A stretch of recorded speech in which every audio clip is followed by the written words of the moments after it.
Case S01E02, Paul Ceglia.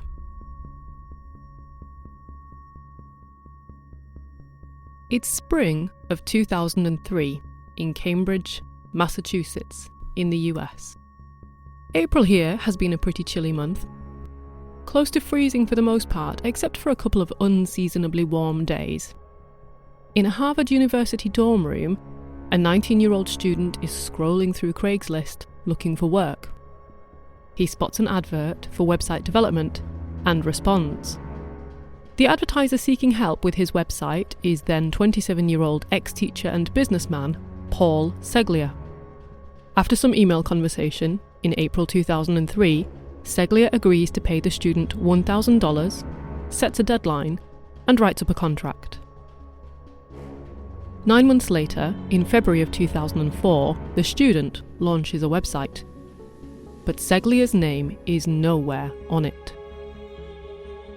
This site will quickly become the biggest social media platform in the world. And the student will become one of the richest people on the planet. This student is, of course, Mark Zuckerberg, and the website is Facebook. 7 years pass by. Zuckerberg has long since dropped out of Harvard and moved to California to focus on Facebook. It is a decision that will prove to be more than worthwhile. Let's consider 2010 alone. In July of this year, Facebook will hit 500 million users. In October, Vanity Fair's annual list of the top 100 most influential people of the information age will put 26-year-old Zuckerberg in first place. And in December, Time magazine's annual list of the 100 wealthiest and most influential people in the world will include Zuckerberg for the first time, and he will continue to appear in this ranking every year afterward to the present day. On the surface, then, it would seem that Zuckerberg is literally a living embodiment of the American dream. But behind the scenes, there are the first tremors of a potential nightmare. In June 2010, Paul Ceglia files a lawsuit.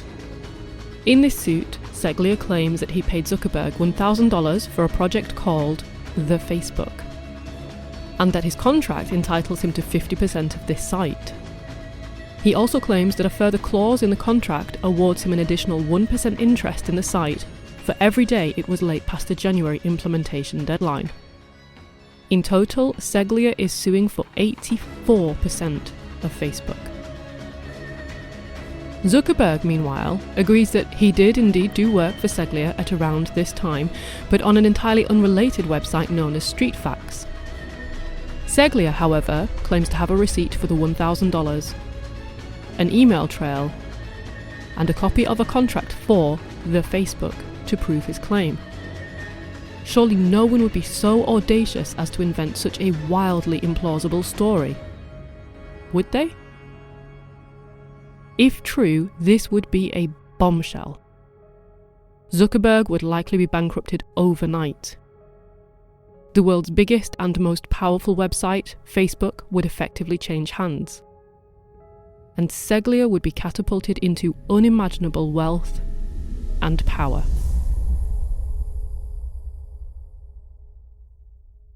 Welcome to Enclair, an archive of forensic linguistics, literary detection, and language mysteries. You can find case notes about this episode, including credits, links, and a transcript at the blog. The web address is given at the end of this podcast.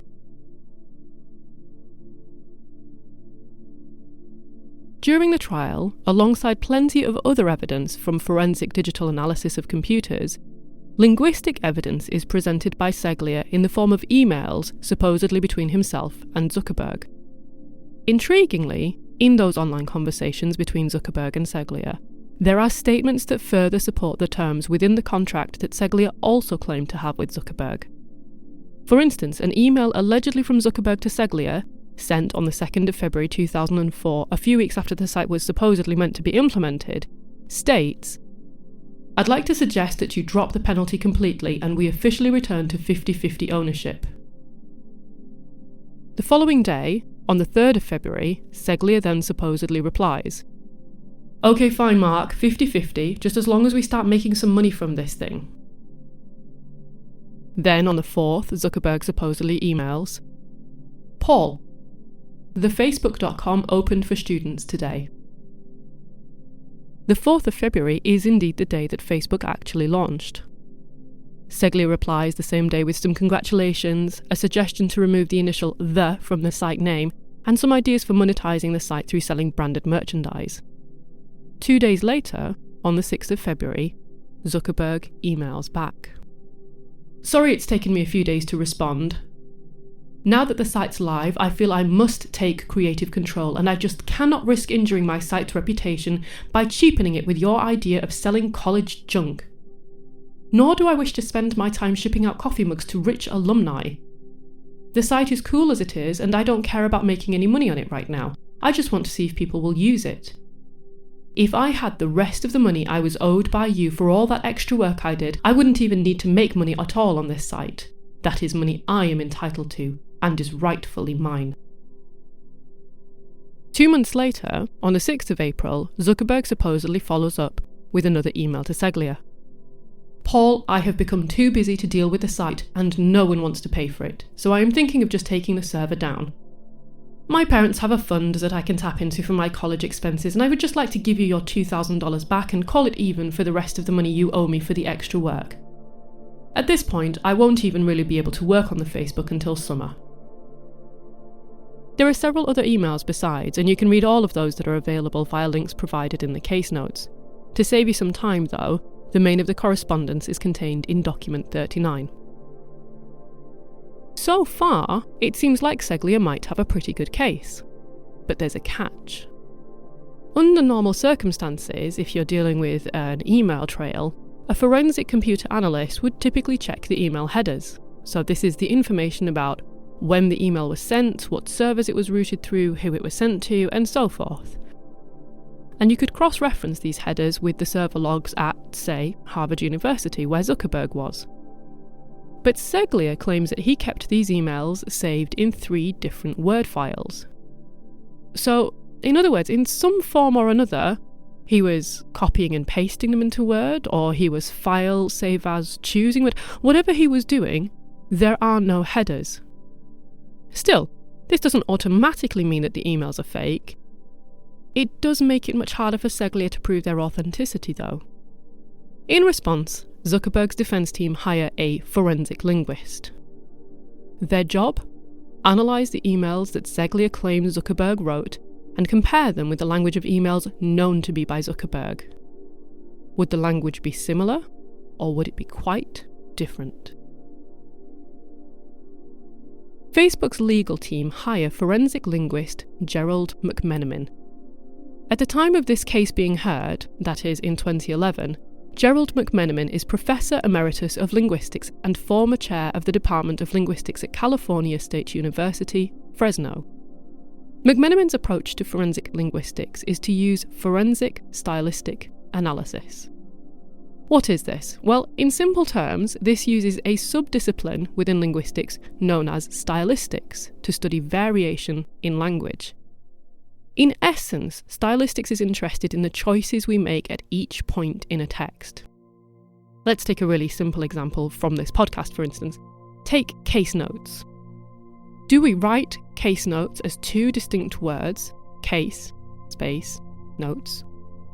Do we write it as a hyphenated word, so case-notes? Or do we write it as a complete word with neither spaces nor dashes in the middle? That's just one word and one choice that you can make. Do we make this choice every single time, or do we vary? Do we capitalise the C and the N, or do we always write it as lowercase? There are many different ways that we can realise this in text.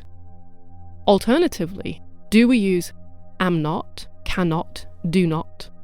Or do we use aren't, can't, don't? Do we write should have, or should of?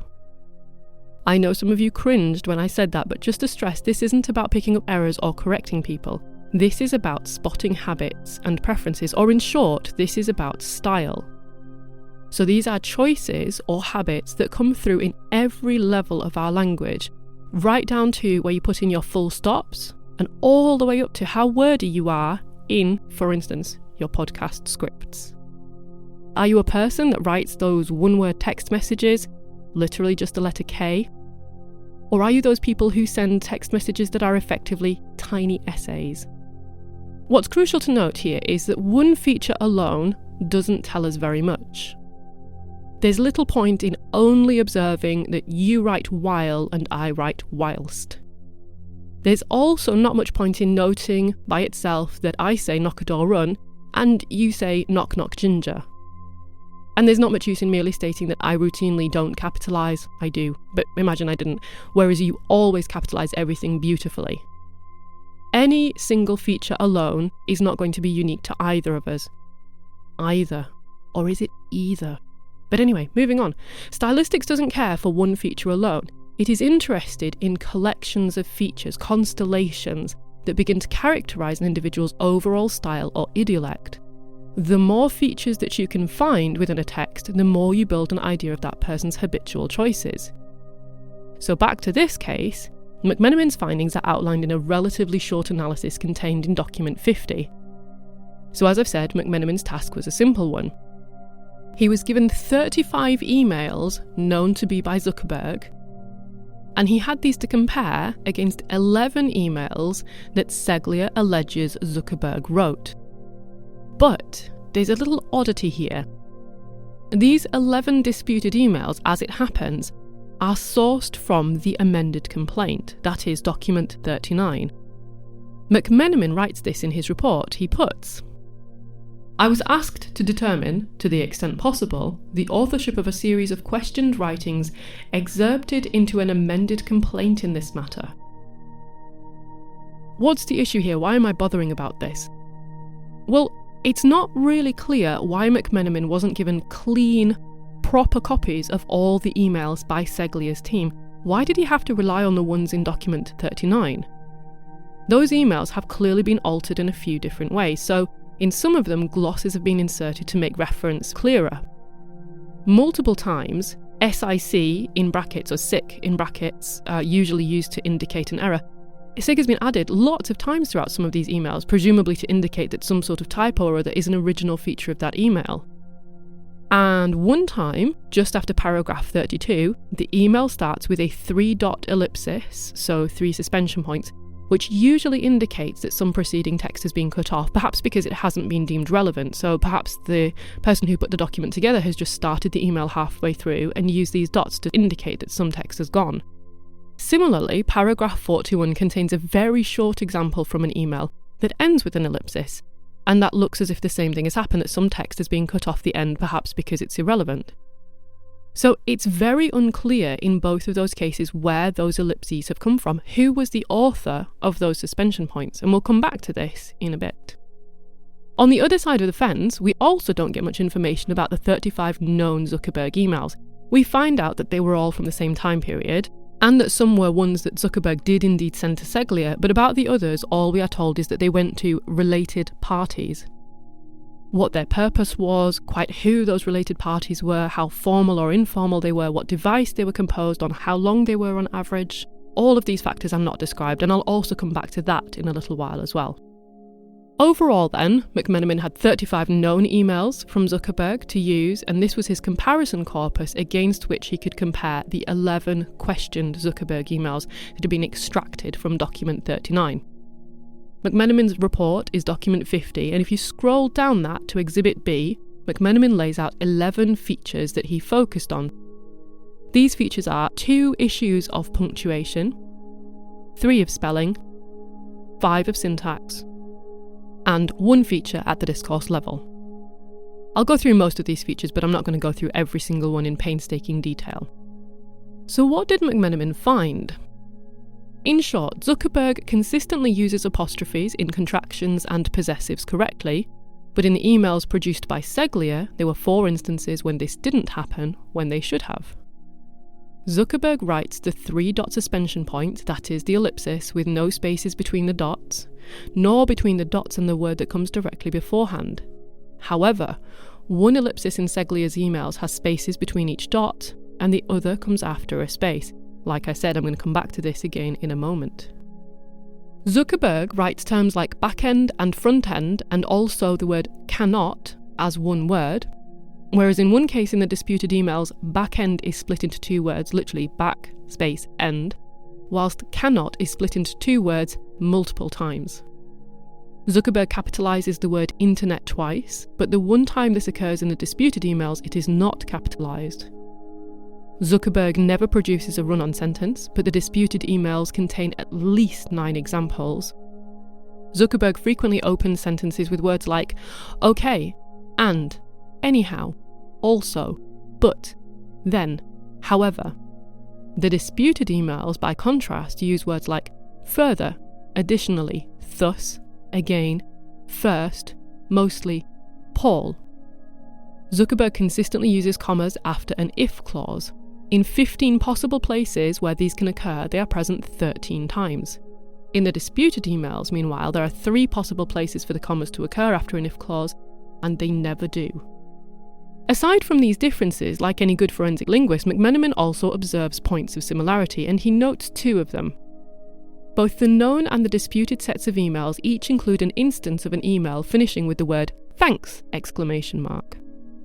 And one of the disputed emails started with the word sorry once, whilst emails known to be by Zuckerberg started with the word sorry 4 times. So what can we say about this analysis? Well, the first thing that we have to stress is we're obviously not going to get every tiny bit of detail in a report aimed at the court. Courts generally want clean, clear results. They don't want all the lengthy minutiae that can surround these results. If there's something to be challenged in the methodology or the execution or what have you, that's for the cross-examining lawyers to pull apart if and when the forensic linguist takes the stand. However, just on a read-through of this, there are definitely things I would ask more questions about and I'd be really interested to discuss. So let's take capitalisation of the word internet. Plenty of software has a penchant for auto-correcting perceived errors in text, including fixing, I'm saying this in quote marks, I'm doing air quotes as I say that, things that are otherwise fine. In fact, it's such a common issue that there are entire websites dedicated to autocorrects that have gone horribly or hilariously wrong. Zuckerberg's known emails could well have been composed using an email editor that does exactly this. If we put him on another device that doesn't do this and made him type internet, we might find that he never actually capitalises this word. What we could have here, potentially, we don't know, but what we could have is interference from the device used to compose the message. In fact, depending on the autocorrects and the message, it is sometimes possible to tentatively infer an operating system or a device that has been used to compose a message in the first place. A second issue is the sheer opportunity for occurrence. So this is an issue not only of length, since longer texts generally offer more chances for a feature to crop up, this is also one of context. So let's consider, for instance, the words back-end and front-end, which Zuckerberg apparently writes as one word and the disputed emails write as 2 separate words.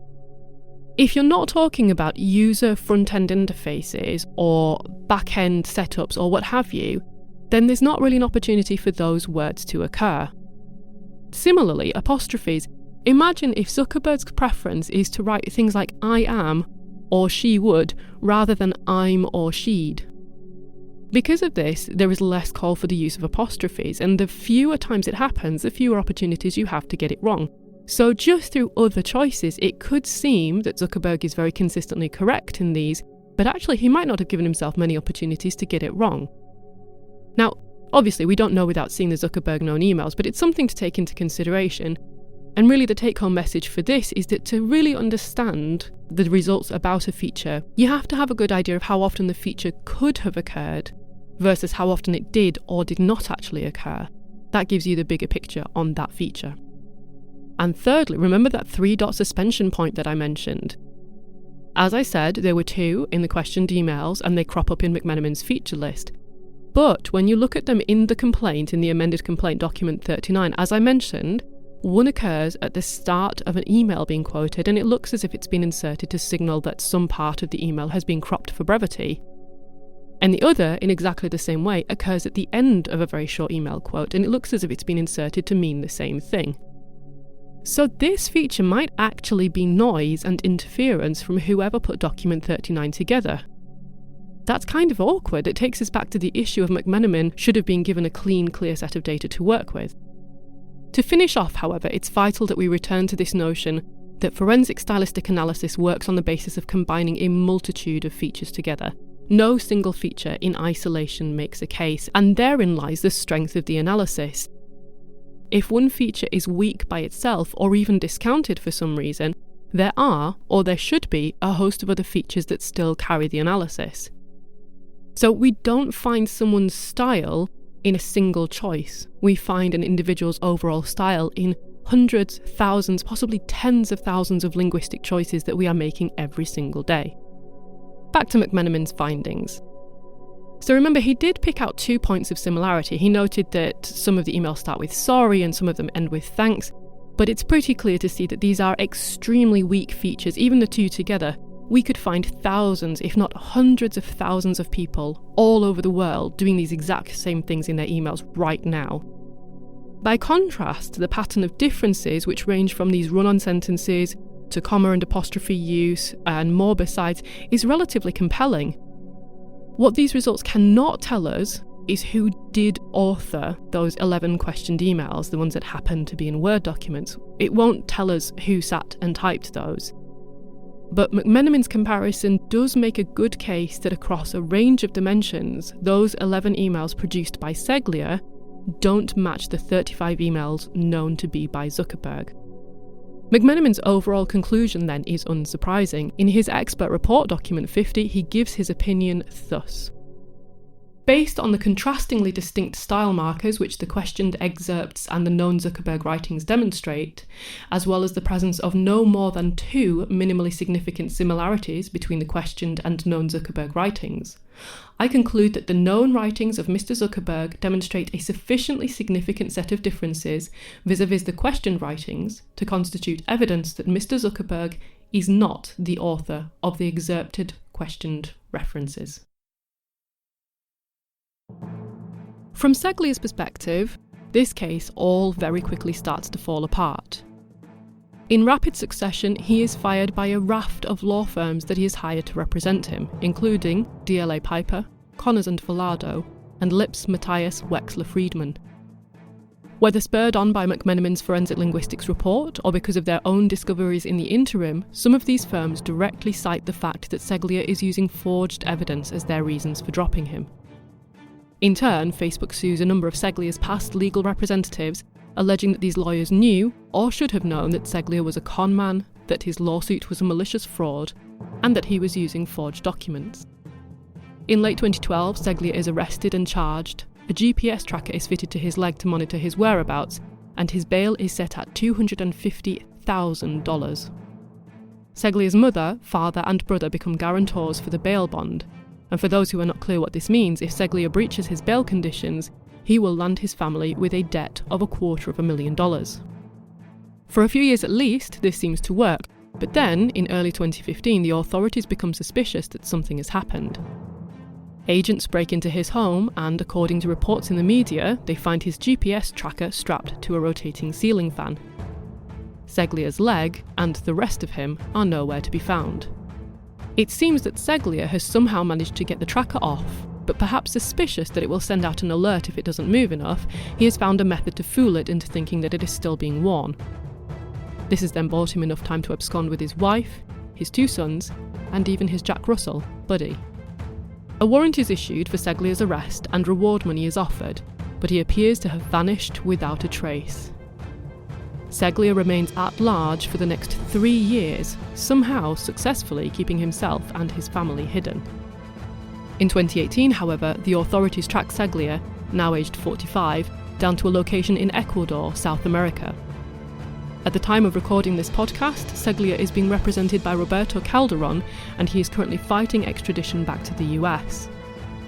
If returned to the US, he will likely face charges of wire and mail fraud as a direct consequence of the Facebook lawsuit. And these are offences that can carry a sentence of up to 40 years in jail.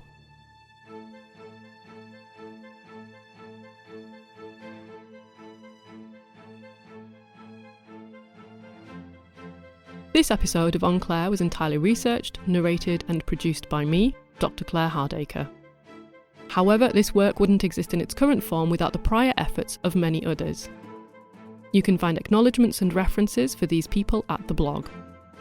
Also there, you can find data, links, articles, pictures, older cases, and more besides.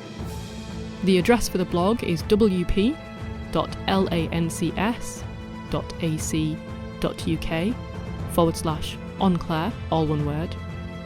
And you can follow the podcast on Twitter at _Enclair, all one word. Or if you like, you can follow me on Twitter at Dr. Claire H.